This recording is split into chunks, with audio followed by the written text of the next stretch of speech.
അസ്സലാമു അലൈക്കും വറഹ്മത്തുള്ളാഹി. മിനിഞ്ഞാന്ന് ഞാനൊരു ചോദ്യം ചോദിച്ചിട്ടുണ്ടായിരുന്നു, 7 ദുആകളുള്ള ആയത്ത് ഏതാണ് എന്ന്. ചില ആളുകളൊക്കെ അതിന് ശരി ഉത്തരം പറഞ്ഞിട്ടുണ്ട്, ചില ആളുകൾ ഉത്തരം ഉദ്ദേശിച്ചിട്ടുണ്ട്, പക്ഷെ പറഞ്ഞത് ചെറുതായിട്ട് തെറ്റിപ്പോയി. അതിന്റെ ഉത്തരം എന്ന് പറയുന്നത് സൂറത്തു അൽ ബഖറയിലെ അവസാനത്തെ ആയത്ത് എന്നാണ്.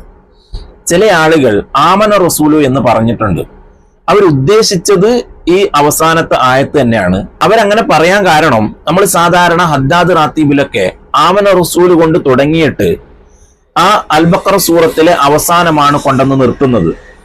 അപ്പോ അത് ഒരു ആയത്താണ് എന്നാണ് അവർ വിശ്വസിച്ചിട്ടുള്ളത്, അവർ മനസ്സിലാക്കിയിട്ടുള്ളത്. എന്നാൽ ആമന റസൂല് തുടങ്ങുന്നത് അൽ ബഖറ സൂറത്തിലെ അവസാനത്തെ ആയത്തിന്റെ മുമ്പുള്ള ആയത്താണ്.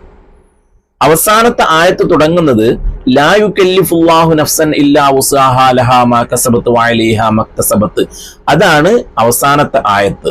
എന്നാൽ ചില ആളുകൾ ഈ ആയത്തിൽ തന്നെ എന്നോട് സംശയം ചോദിച്ചിട്ടുണ്ട്, അതില് 3 ദുആകൾ മാത്രമല്ലേ കാണുന്നുള്ളൂ എന്ന്. കാരണം റബ്ബന റബ്ബന എന്ന് തുടങ്ങി 3 റബ്ബന മാത്രമേ അതിൽ കാണുന്നുള്ളൂ. അപ്പൊ ബാക്കി 4 ദുആ എവിടെ എന്ന് ചോദിച്ച ആളുകളുണ്ട്. നിങ്ങളൊന്ന് സ്ക്രീനിലേക്ക് നോക്കൂ. ചുവപ്പ് അടയാളത്തിൽ ഞാൻ ആ 7 ദുആകളും അടയാളപ്പെടുത്തിയിട്ടുണ്ട്. ഇവിടെ നിങ്ങൾ കണ്ടില്ലേ, റബ്ബന റബ്ബന റബ്ബന എന്ന് പറഞ്ഞിട്ട് തുടങ്ങുന്ന 3 എണ്ണം.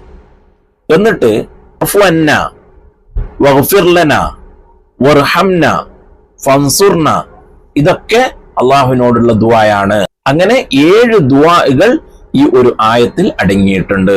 അള്ളാഹു സുബ്ഹാനഹു വ തആല നല്ല കാര്യങ്ങൾ പറയുവാനും നല്ലത് കേൾക്കുവാനും നല്ലത് ജീവിതത്തിൽ പകർത്തുവാനുള്ള തൗഫീക്ക് നൽകുമാറാവട്ടെ. ആമീൻ യാ റബ്ബൽ ആലമീൻ. ദുആ വസിയത്തോടു കൂടി അസ്സലാമു അലൈക്കും വറഹ്മത്തുള്ളാഹി.